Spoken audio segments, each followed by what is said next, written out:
আজ আমি করব কাঁকড়া কষা। তো প্রথমে হলুদ এবং লবণ দিয়ে কাঁকড়াগুলিকে মাখিয়ে নিয়েছিলাম, তারপরে গরম তেলে হালকা করে ভেজে নিয়েছিলাম।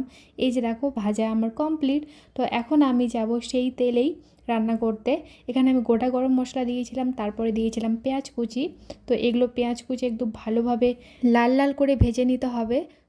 পেঁয়াজগুলো যখন ভাজা ভাজা হয়ে যাবে তারপরে অ্যাড করব এই আদা রসুনের পেস্ট অ্যান্ড টমেটো পেস্ট।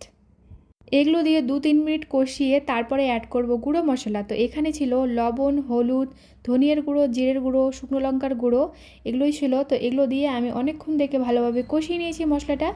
তো মশলা থেকে তেল ছেড়ে দিয়েছে, আদা রসুনের গন্ধও চলে গেছে। এখন আমি অ্যাড করব সেই ভেজে রাখা কাঁকড়াগুলো।